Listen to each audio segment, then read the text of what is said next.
Bonjour et bienvenue dans Breaking Balls, l'émission qui dissèque la science de la théorie des balls. Dans l'épisode 4 de la théorie des balls, le personnage de Mitch nous parle d'excitation de particules et de fusion nucléaire. Source potentiellement énorme d'une énergie qui pourrait alimenter la planète pendant un bon bout de temps. Vous l'aurez compris, aujourd'hui dans Breaking Balls, nous étudions les théories développées dans l'épisode 4 de la théorie des balls. Si vous ne l'avez toujours pas vu, cliquez ici. Là. Genre maintenant. Genre là.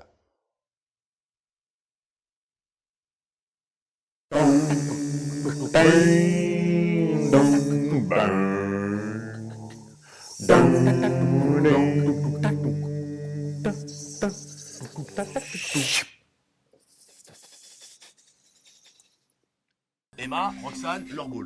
Évidemment. Sauf que dans ce cas concret là, on a affaire à des BHE, balls hautement excités. L'excitation d'une particule, d'un atome, d'une molécule, provient d'un apport en énergie qui lui est fait. Cet apport entraîne des modifications de sa position, de sa rotation, de sa vibration. Cette énergie apportée est classiquement dispersée spontanément par rayonnement, la longueur d'onde de ce rayonnement dépendant de la particule excitée en question. Pour certains éléments, ces longueurs d'onde sont tout à fait visibles. On peut notamment le mettre en évidence avec le test de flamme. Cette expérience de chimie qu'on a pu voir dans l'épisode pilote de Breaking Bad consiste à exciter dans une flamme à haute température différents éléments. Ceux-ci rayonnent spontanément des couleurs, Sulfate de cuivre, chlorure de strontium. selon l'élément en question. Bref, les particules n'aiment pas rester excitées, la nature étant toujours dans l'économie d'énergie, et elles tendent donc à se désexciter spontanément. Sauf lorsqu'on les en empêche. Cette excitation va produire une petite instabilité là, qui va entraîner des collisions de pôles dans tous les sens. Lorsque des particules chargées électriquement sont mises face à face, selon leur polarité, positive ou négative, elles peuvent s'attirer ou se repousser. Si leurs charges sont opposées et suffisamment conséquentes, une décharge électrique survient. C'est le principe de base des éclairs dans les orages. Il est en feu aujourd'hui, Mitch! Bah... Quoi encore?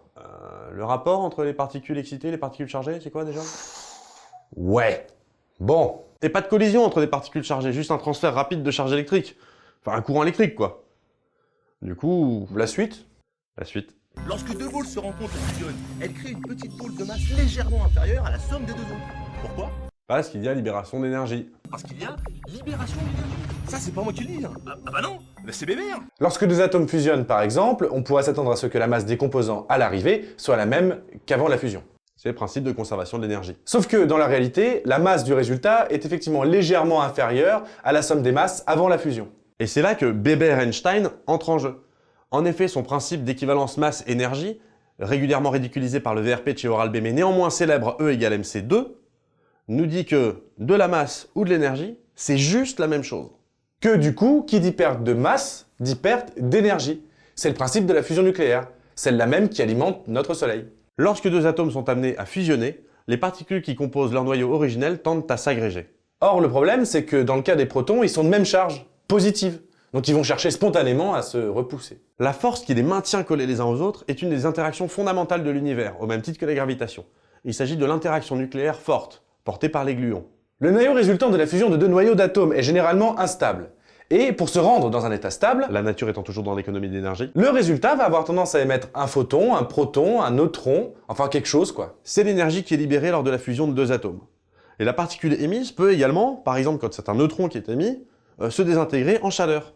Et comme nous avons affaire à des balls très excités, voilà, il y a potentiellement beaucoup d'énergie disponible. En effet, la fusion nucléaire libère bien plus d'énergie que toutes les autres formes d'énergie connues, comme la fission nucléaire ou la combustion de pétrole. Potentiellement, une tonne d'eau de mer peut produire autant d'énergie que 700 tonnes de pétrole. De l'eau de mer. Avec un résultat super propre, la fusion impliquée fabriquant de l'hélium, qui n'est pas du tout radioactif s'il est besoin de le préciser. Au contraire de la fission, qui elle est super radioactive. Et ça c'est le principe d'une BB, une pompe de balles. La bombe H, ou bombe thermonucléaire, est en effet une des seules applications déjà au point utilisant la fusion nucléaire. Son principe est une bombe à deux étages. Un étage provoquant une bête fission nucléaire, comme dans n'importe quelle bombe atomique à la con, Mais celle-ci, en explosant, porte à de très hautes températures le deuxième étage de la bombe. plus de 100 millions de degrés. L'étage contenant le matériau de fusion, déclenchant ainsi le processus de fusion. C'est chaud.